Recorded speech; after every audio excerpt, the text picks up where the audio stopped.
Hello class, John Marson isn't here.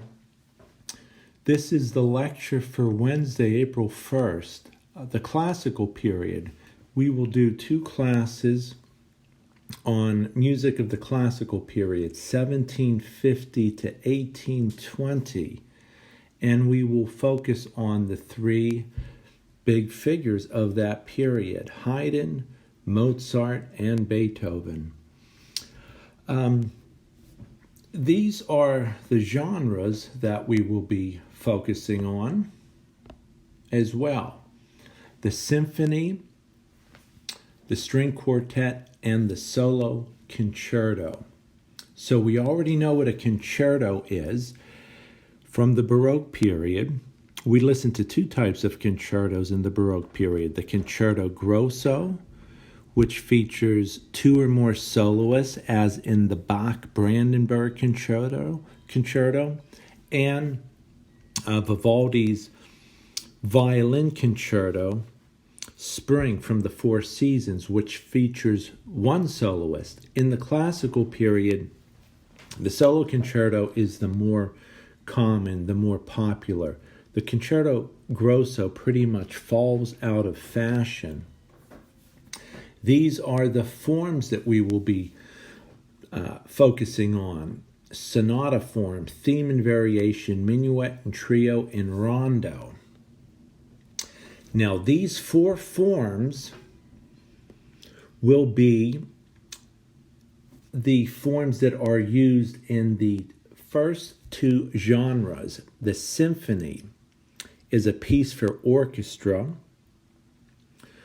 that traditionally has 4 movements, ranging in varying in speed. The first movement being fast and in sonata form.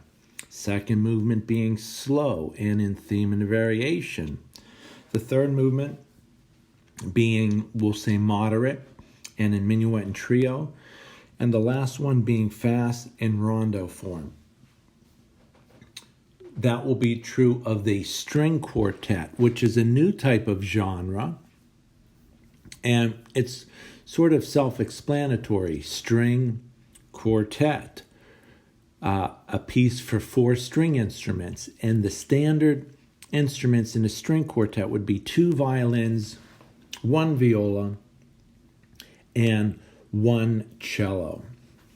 So, let's start by listening to a piece from the Baroque period and one from the classical period.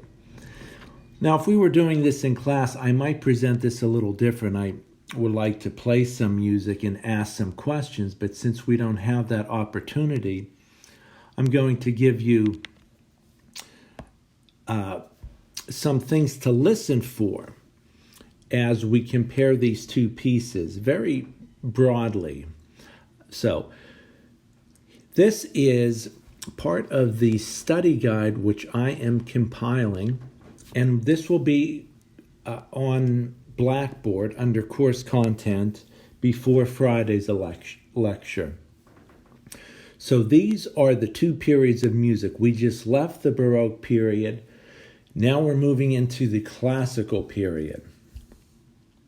And these are very general ways of distinguishing between the 2 styles. So very basic, but very effective ways.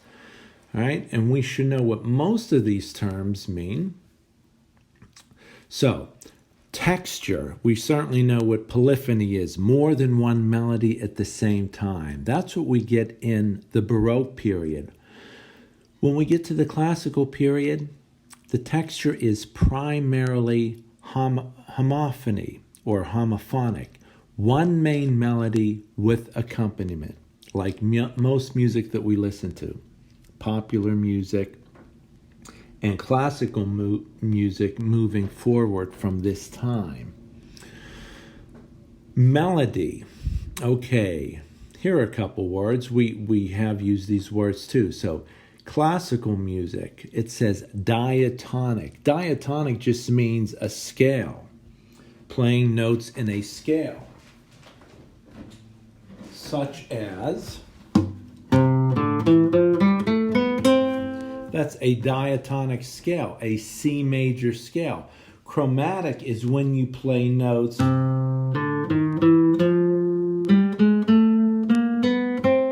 in between. Now that time I just played them in order.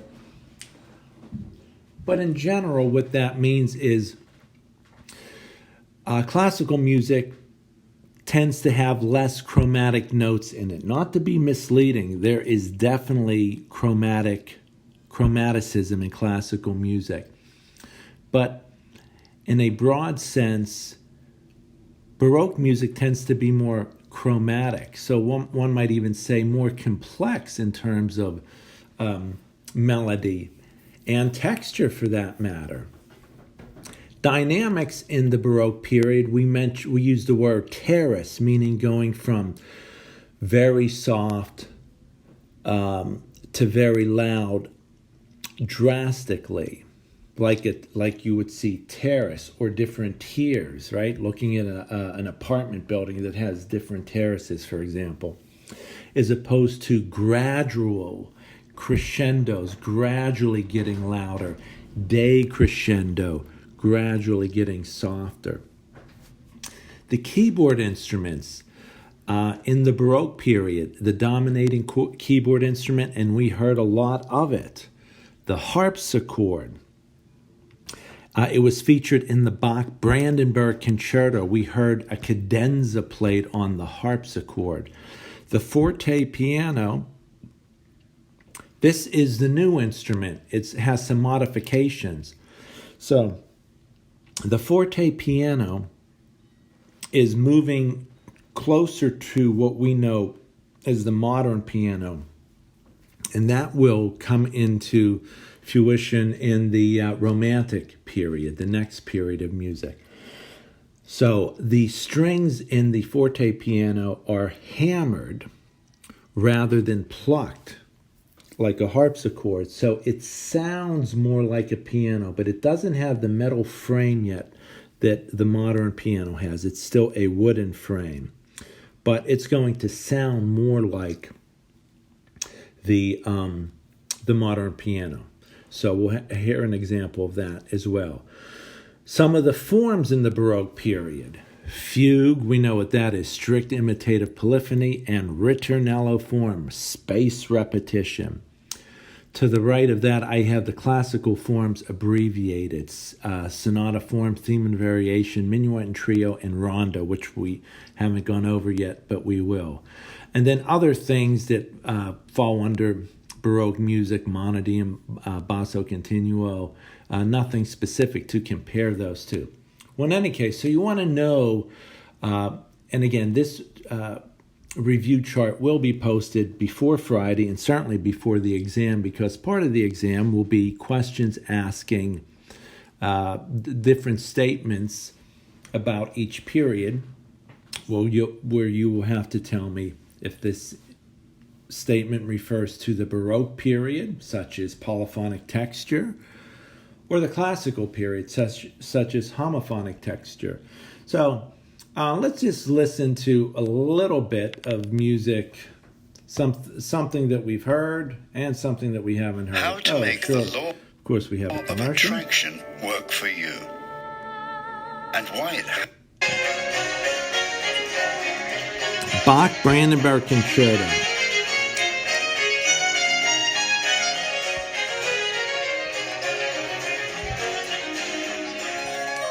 Polyphonic, very busy. Listen to all those melodies overlapping with one another. We hear the harpsichord, unity of mood, constant motion, little variety.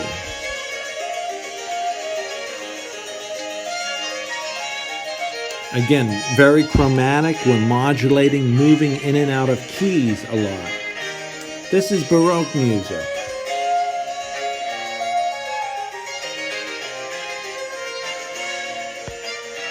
Okay.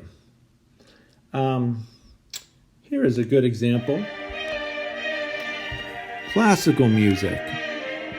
Homophony. One clear melody. Da-da-da, da-da-dum, da-da-dum, dum. Ba-da-da-da-da-da-da. relatively easy to hum. It's diatonic, based on a scale. That's a good place to pause it for a second there. So this is also the era of what's going to become the modern orchestra or the classical orchestra. Now, if you recall, the standard orchestra in the Baroque period was a string orchestra with a harpsichord. Wind instruments would be used sparingly. In the classical period, here is, I'll click on Haydn. Yeah, the Haydn piece is a good example. One of the first pieces we'll listen to, the Surprise Symphony. This is scored for the classical era orchestra, which will consist of 2 flutes, oboes, bassoons, horns, trumpets, plus timpani, and a string section. So we already know what a string section is. Violins, violas, cellos, double bass, and you could click on all of these to find out more about each of the instruments. So what's being added are the woodwinds, the wind section, we might say flutes, oboes, bassoons, and then the brass section, horns and trumpets, and then the percussion section, timpani, pitch percussion. So this is the standard instrumentation of a classical orchestra. Okay, so there you go. Something to think about. You can listen to these pieces a little bit more closely. This is Mozart Symphony number 40, which we will talk about and listen to on Friday. But you can compare this to the Bach-Brandenburg Concerto, and as you do, you can look at these terms here and see if you can hear some of the differences in terms of texture, melody, and dynamics especially. Also, something that's not listed there, remember I said unity of mood, Baroque music. However it starts, it stays that way throughout. Classical period, we could say the opposite, variety of mood. In that little excerpt I played, it gets loud, soft. It features the wind instruments, it features the string instruments. There's a lot of variety in melody and rhythm, texture, dynamics. Our one piece in the Baroque period that wasn't standard in terms of unity of mood like all the others was Handel's Messiah. Okay. All right. So let's see. Try to tie some of this together. We're still in a very broad overview with these composers. So here are the 3 composers that we will be looking at in the classical period. Haydn, Mozart, Beethoven. This is a transitional period.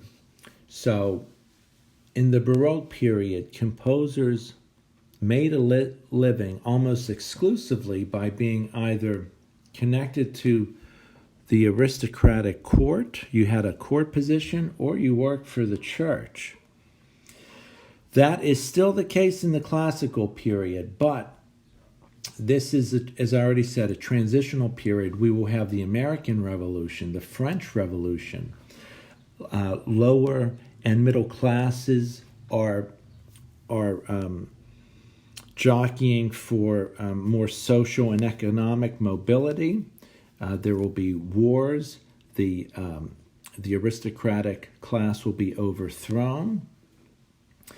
And when that happens, these comfortable court positions will no longer exist. Composers then have to make a living a different way, sell their product directly to the public, put on concerts. And we start to see some of that take place. Now, of our three composers, Haydn, whose dates are 1732 to 1809, he's a very successful and enjoys both ways of making a living. He has a comfortable court position for the Esterhazy family outside of Vienna. Vienna is now the cultural center of music at the time. So he has a comfortable court position, and his patron really loves him, pays him very well, and also gives him a lot of time off, allows him to travel, and when he does, he puts on concerts in London and other places. The 92nd Symphony of his was written in 1791 when he was in London for a concert series there. So he enjoys both ways of making a living. And when he retires, his patron actually gives him a pension. So Haydn is very successful, not only as a composer, but as a business person, one might say. Mozart, 1756 to 1791. He's younger than Haydn, but as you can tell from his dates, he dies before Haydn. He dies only at the age of 35. He is considered by many to be a child prodigy unlike any other composer. He had extraordinary musical gifts at a young age. Now, we could say that about all the composers. In part, that's why we're listening to them, because they were gifted, from a very young age, and they developed even rapidly into their late teens and early 20s and produced a lot of great music. And that's why we're still listening to their music. But Mozart was even more unique. He was writing things, if you could believe it, at the age of 4, the age of 8. He's writing operas and symphonies. These are big, massive pieces, complicated pieces. Ironically, with all that talent, he's not as savvy as a business person, and he never secures a comfortable court position, and doesn't do very well getting commissions, selling his music to the public, and he dies poor and penniless, and ends up being buried in a pauper's grave, which is a very sad end for such a brilliant composer.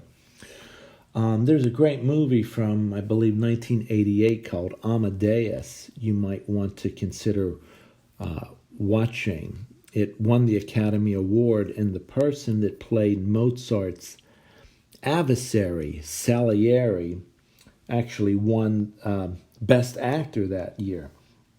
But it's interesting, and it's a fun movie, and it's not all factual, but it still gives a good window into Mozart and that time period. Then our third figure, Beethoven, 1770 to 1827. Here's someone that never seeks a court position, but he makes a living solely on commissions. And he's, in a sense, the first celebrity. Beethoven's a rock star, is a good way of putting it. He sort of changes the dynamic of how we view artists and composers. So with Beethoven's the first one that speaks very boldly about his passion and his gifts. One might even say arrogantly, but very confidently.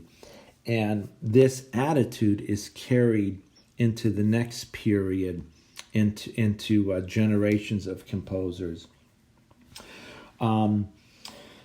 And Beethoven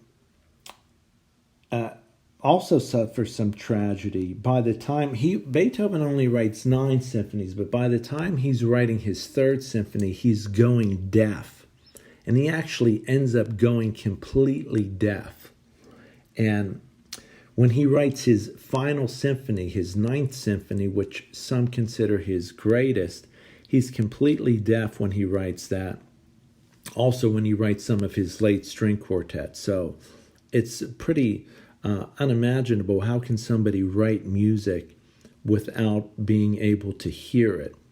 And we're not talking writing a little song with a melody and some chord changes. We're talking about a massive 30-minute composition for full orchestra and choir and very complex music that's modulating and being developed and etc. So there's a broad overview of our 3 composers. Certainly you could read more details in the Wikipedia articles. One other thing that I didn't mention, so I gave you a little fact about Beethoven going deaf and still writing this incredible music, Mozart being this extraordinary child prodigy, Haydn some would consider the father of this period because Mozart and Beethoven learned from him and then take the music a step further. But Haydn is considered by some to have invented the genre of the string quartet. So, but we'll listen to a string quartet today, but it won't be by Haydn, it will be by Beethoven.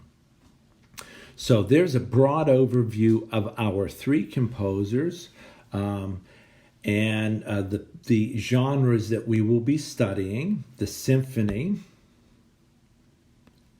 Right? Let's see if I can hit it. Yeah, hit right on it. Okay, the symphony and the string quartet. Solo concerto, we already know what that is, and it's still a 3-movement compositions, although the forms will change. And then these are the as I mentioned earlier, the 4 forms for each movement in a symphony and a string quartet. Sonata form is the first movement in a symphony or a string quartet. So this applies to both genres. The big symphony, the big orchestra that we just talked about and listened to and looked at for a little bit, and the string quartet, which is just 4 string instruments, which we will hear by the end of this lecture. Sonata form is the first movement, and it is the most complex. For that reason, we're going to leave it for last. The second movement of a symphony or a string quartet is in theme and variation form, and that's where we will begin. So, what is a theme and variation form? Well, it's exactly what it says it is. It's a composition that has a theme. Remember, a theme is a melody, the main melody. And that melody is then varied. There are variations. So how do you vary a theme? Well, you change, you manipulate it. You vary it in terms of texture. So this is the period of homophony. But after we have the main theme presented, maybe the first variation would be more polyphonic. There would be a counter melody. Then the next variation, maybe it would be, we would change the instrumentation. Maybe we would speed it up. Maybe we would slow it down, etc. So, let's see if I could click on, here's the outline of the Haydn symphony that we're about to hear. Okay, so this is the second movement from the 94th symphony. It's called the Surprise Symphony because there's a big bang at the end of the first theme, a big orchestral forte, meaning loud. So Haydn liked to be have jokes throughout a lot of his compositions, and that's the joke in this one, is that big orchestral punctuation. So we'll point that out when that happens. So we'll hear this very simple theme. Haydn's music is very easy to follow, and this is a good example, a good composition to show as an example of the theme and variation. Then variation 1 says theme begins higher counter melody in the violins. I'll point that out when we get there. Variation 2. What does he do? He puts it in the minor mode. So if this is in major, he puts it in minor. Variation 3. Oboe. The theme is faster with repeated notes. Variation 4. The theme is in the brass and in the woodwinds. He adds some varying rhythm and accompaniment to it. And then the closing section, or the coda. Coda is a word that we will use, and that is on your syllabus. Coda just means a tailpiece, something to bring a movement to an end. So, all right, so we're going to take a listen to this in a minute. So, that's what a theme and variation is. We have a theme, a main melody that is repeated over and over, but with variations, varying the elements of music. Another thing about classical music, I mentioned there's a lot of variety in it as opposed to unity of mood. It's also very clear and symmetrical.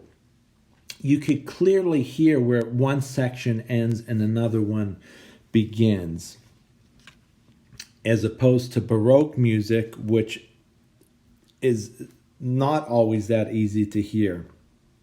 And that adds to its complexity. So, let's listen to our first example from the classical period, the second movement from Haydn's Symphony number 94, the Surprise Symphony, part of the London Symphonies, it's sometimes called, that was written for the concert series when he was on leave in London in 1791. So, go to our YouTube page, and there is Haydn.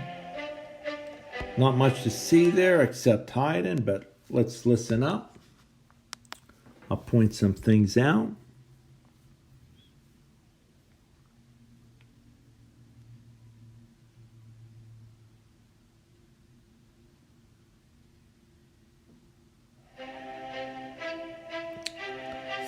Here's the theme. Very simple theme, almost like a children's song, if you will.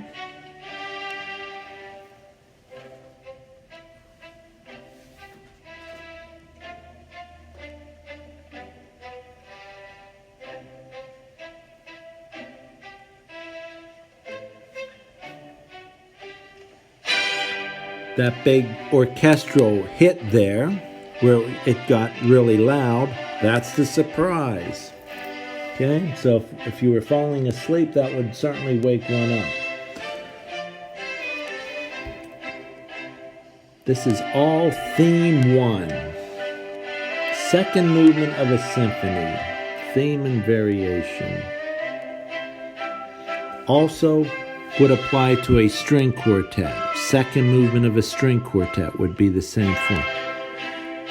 First variation. Da-da-da-da-da-da-da. That's the counter melody. Bum, bum, bum, bum, bum, bum, bum. But we still clearly hear the theme.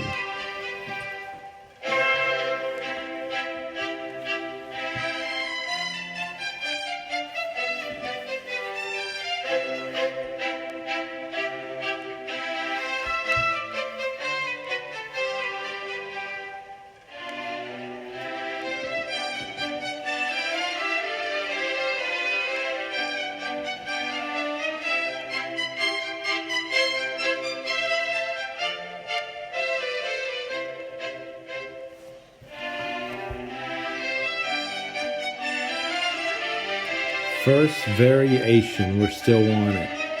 The theme is presented in its entirety with that variation. Here comes with the counter melody. Second variation. This is in minor. He has changed the scale. No longer major, but it goes to minor.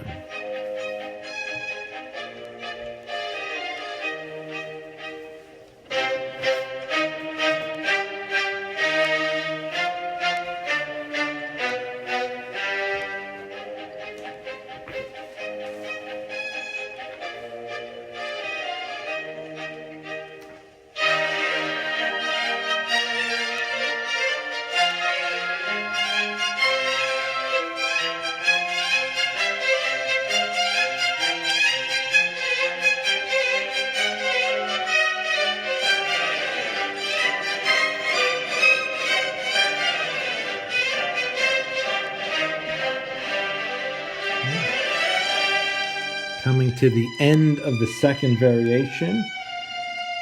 Third variation coming up, it goes back to major, but with repeated notes.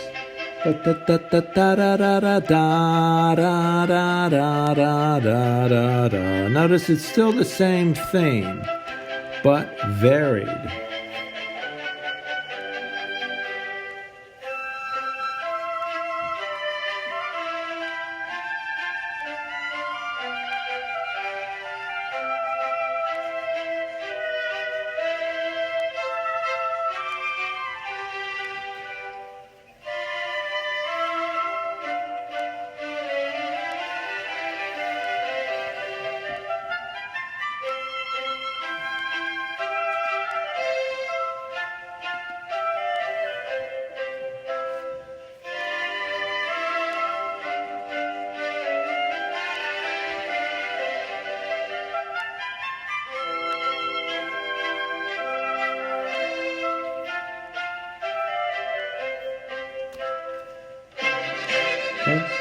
Okay, fourth and last variation. Dun dun dun, bum bum bum bum bum bum bum.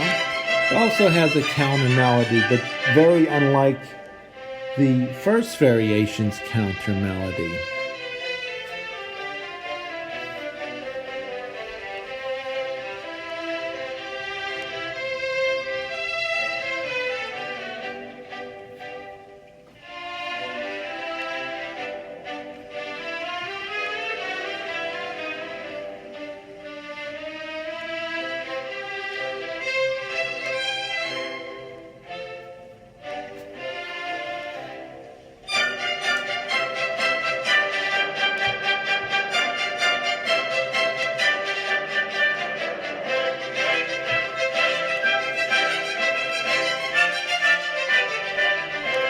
Okay.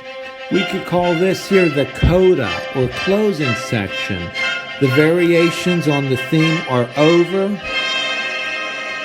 but we need some music to bring the composition, to bring this movement to a conclusion.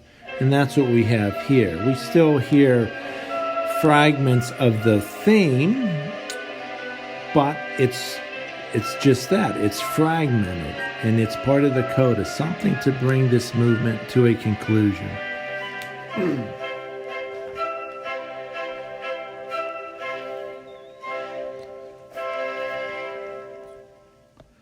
Okay, there you have it. So you could go back and listen to that movement on your own without my commentary on top of it. Okay. Now we'll move on to the second piece. Here we are. I'm going to skip over the Beethoven.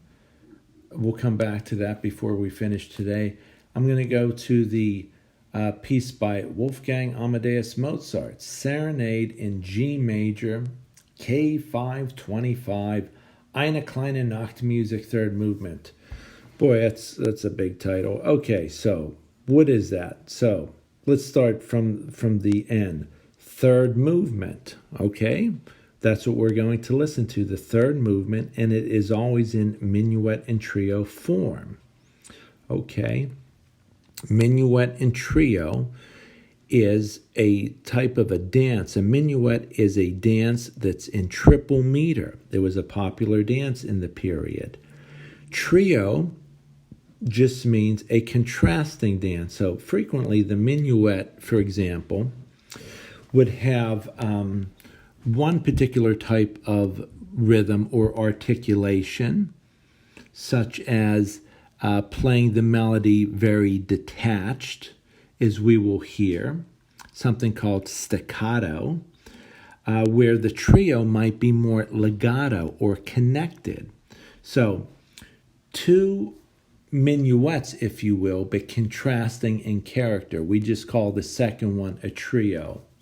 And it's always in triple meter. We know what that is. So the form of a minuet in trio would be, you would hear the minuet, that dance. It would come to a conclusion, but it's still the same movement. We go right into the trio, and then we hear the minuet again. And I'll point that out when it happens in the composition. Okay? So, all right, third movement, minuet and trio. Eine kleine Nachtmusik. All that translation is a little night music.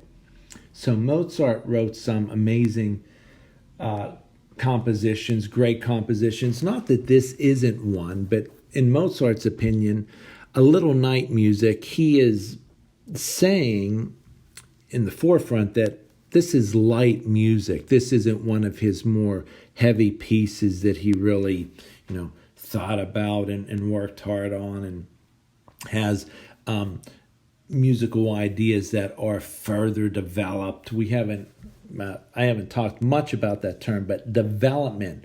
We've heard it all along. Development means when you have a melody, it's presented, and then you hear it being transformed or manipulated.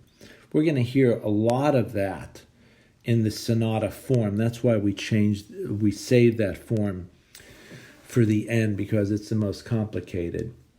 So this is light music, something that he just was able to write very quickly and very easily and not give it much thought. K525, that just stands for a guy by the name of Kirkel, who is a musicologist, a music historian, that similar to when we talked about Bach's music, this is somebody that cataloged Mozart's music, attempted to put it in chronological order. And as with Bach, some of that's easy because things are dated, and some of it isn't easy because things aren't dated. And the little bit that I've told you already about Mozart, he was a bit more sloppy about things like that. And, he was a great composer, but not the greatest business person, and you could imagine in other elements not always best at organizing things. Serenade, we'll just leave that as saying that's a generic term. So serenade, it's a genre, but it's a light genre, one might say, and it's in the key of G major. So there you have it, serenade, light music in G major, K525. That's Kirkel's estimation as to it's the 525th composition of Mozart. Mozart calls it Eine kleine Nachtmusik, a little night music. We're listening to the third movement, minuet and trio. Okay, so let's see if I could get to the form. There it is. All right, so there it is, right there. Eine kleine Nachtmusik. The minuet, okay, and there it says stately melody, predominantly staccato, meaning detached. Da da da da da da da. If I do that, I'm detaching the notes. Da da da da. The trio would be more legato, connected. La la la la would be legato, as opposed to da da da da, detached, which is staccato. So that would be another way of him bringing distinction and variation between the minuet and the trio. Let's have a listen. See if we could follow that. All right, here we go. Mozart, eine kleine Musician is the best way to learn, practice, and master the guitar. Just grab your acoustic or electric and play along. Minuet. 1, 2, 3, 1, 2, 3, 1, 2, 3, 1. This is the minuet. The melody is kind of detached. Ba, ba, ba, ba. Ba, ba, ba, ba, ba, ba, ba, ba, ba, ba.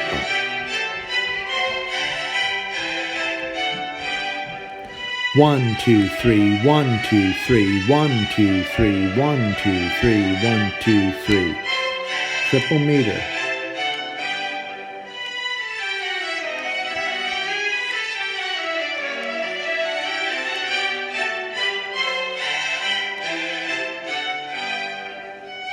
Directly into the trio.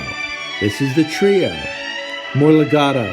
La da da da da da da da da da. Right? The melody is more connected. Still triple meter.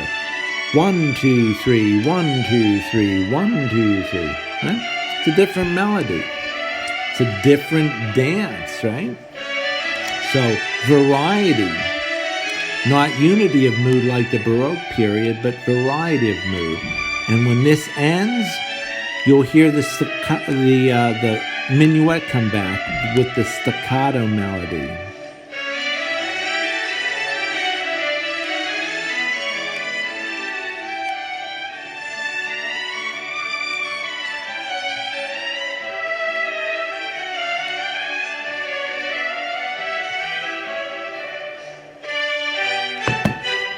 Clear cadence. This is the minuet returning.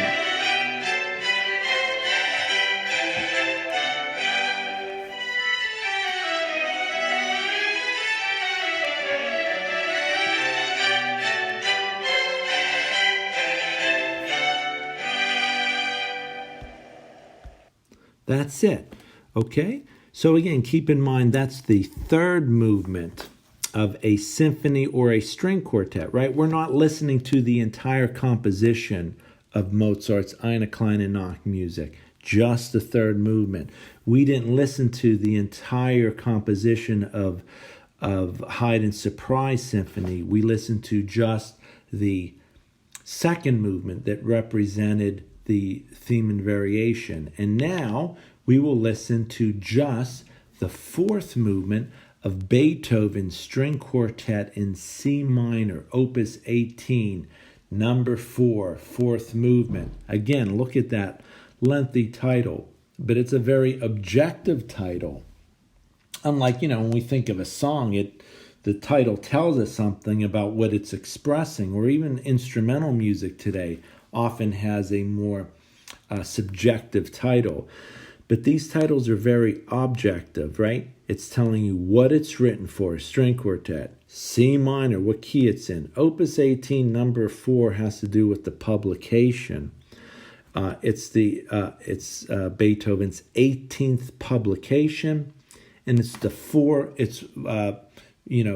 fourth one within that publication. So there would have been, three other ones, and maybe some after number 4. Okay, and we're going to listen to just the fourth movement, which is an example of rondo form. So, rondo form, and this should sound familiar. The form of a rondo is A, B, A, C, A, D, A something else, A something else. Sound familiar? It's the same as ritornello form.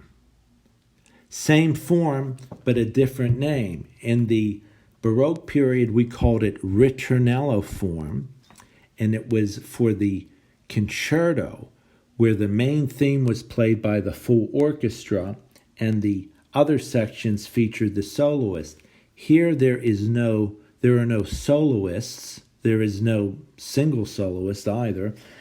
But the form is a main theme that keeps alternating with other ideas. So, for us to follow this one, I have this listening chart, which I think will be helpful. And Okay, we have to go through the commercial first. I found a way to run my old Two computers cameras. with no hard drive. Here it is, and it's not in this computer. Okay. All right. So this this color-coded chart will let us know where we are in the form, and I'll guide you along the way. Oh, I should have showed you this part of it too. Here is our outline, Beethoven String Quartet. This is how it breaks down. So the form is the main theme we call A, lively main theme. The B section, more lyrical melody, more legato, more connected. We know what that word means now. Then the A section comes back. Then we go to a new section, the C section. Then what happens? A comes back, then B comes back, but slightly varied or developed, we might say. So the overall form of this is A, B, A, C, A, B, A, and then what's not listed there, coda, something to bring the piece to a conclusion. All right, so this is the fourth movement, and if you look at your syllabus, it says, listen from 20 minutes and 37 seconds to the end, okay? So not the whole thing. I mean, you can, I encourage you to, but we're just focusing on the last movement. Let's see where we are here. It's too far in.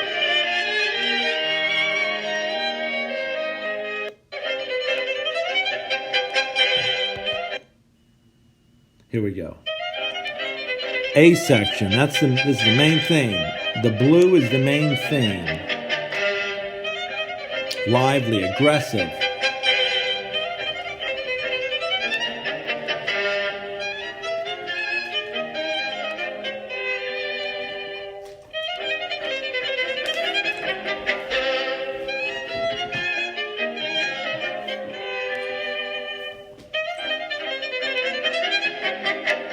Clear cadence, new section, very clearly marked, visually and orally, but the visual helps us, right?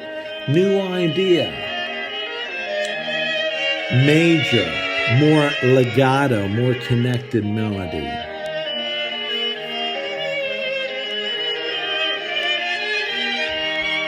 Now you'll hear the blue will be the return. Notice he gives us a little bit of a different shade of blue because when the main thing comes back, it won't be exactly the same. It'll be very similar though.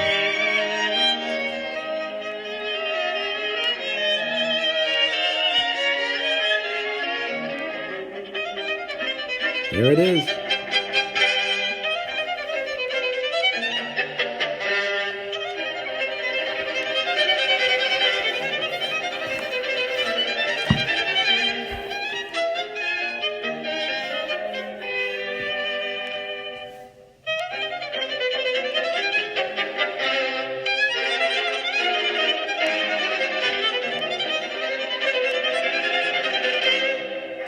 C section. Sounds completely different, that's for sure. New musical idea.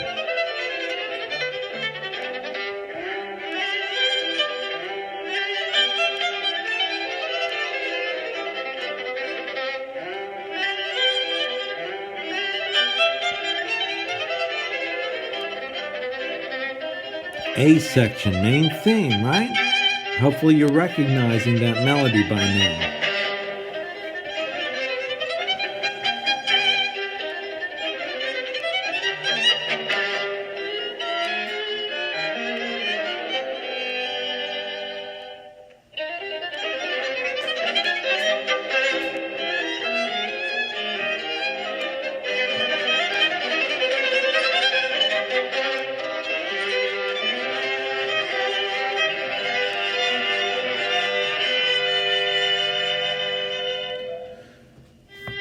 B section.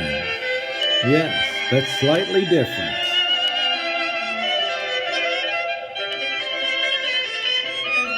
Ideas are expanded upon, manipulated, we might say developed.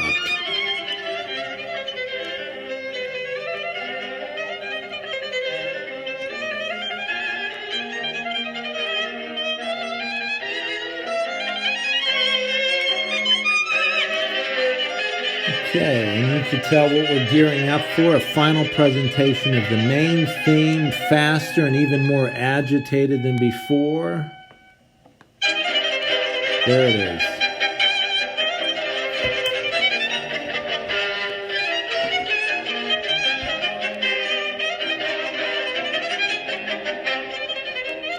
Now this we might call the coda.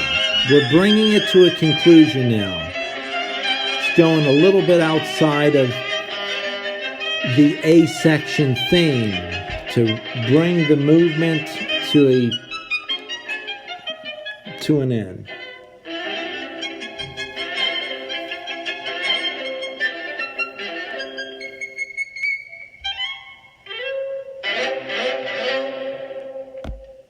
Okay, that's the fourth movement. All right, so just so we could see, this is the same piece. We're not going to listen to the whole thing, but you could always just look up this piece, and find another video, just so we could actually see the quartet.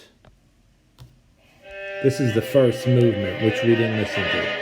There's the first violinist. There's our whole quartet there. The two violins on the left, as you look at it, then the viola, and then the cello, the biggest instrument, which is anchored from the ground, from high to low. So this is the standard instrumentation of a string quartet, right? If I ask you that on the second exam, which I will, standard instrumentation, two violins, viola and cello. Okay, so one other quick thing I want to do, because I mentioned it but I didn't play it for you. The forte piano. Here it is.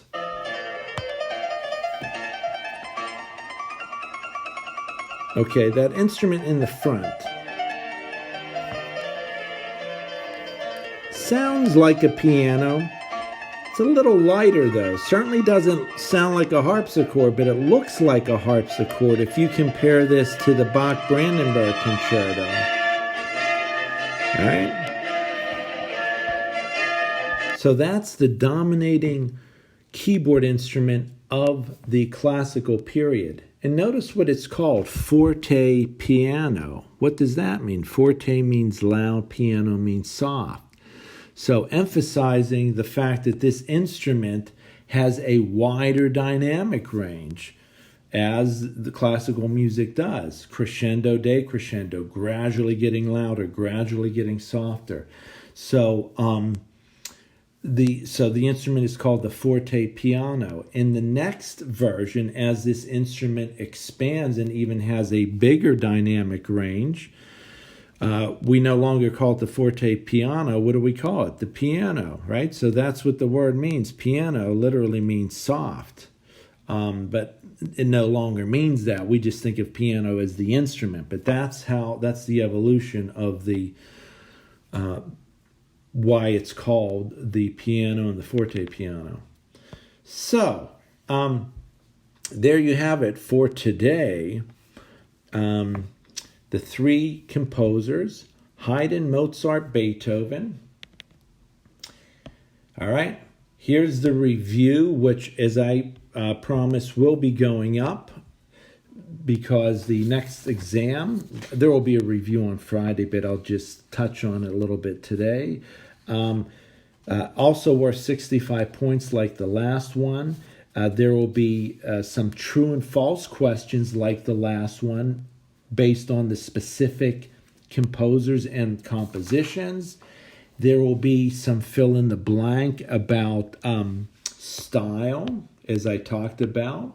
Know what is Baroque, know what is classical. There will be some short answer questions. We'll have a more thorough review, and I'm going to put this up.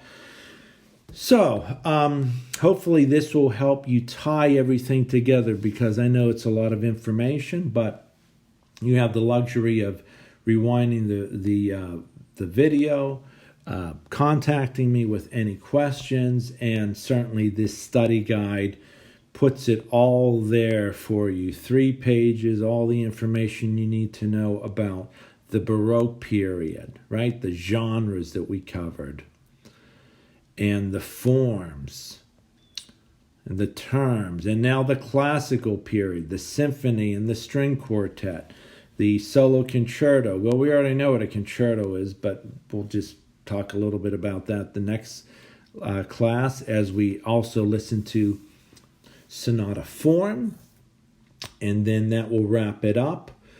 These are our terms, really just one, coda, know the difference between Baroque and classical, additional facts about Haydn, Mozart, and Beethoven. And then there, look at that, all the pieces. We've already gone through Purcell, Bach, Vivaldi, etc. Few things that we've said about each piece. We still have a couple more to talk about, like Mozart's Piano Concerto and Mozart's Symphony Number 40. So, that's it for today. See you Friday to talk about Mozart's Symphony Number 40 in G minor, the first movement, and more specifically sonata form. Just to say a couple things about Mozart's Piano Concerto, since we already know what a concerto is, and then have a review. And this form, this sheet that you're looking at right now, this study guide will be posted so that you will have it for when you take the exam, which is Monday, April 6th. Okay, see you next time. Stay healthy and safe.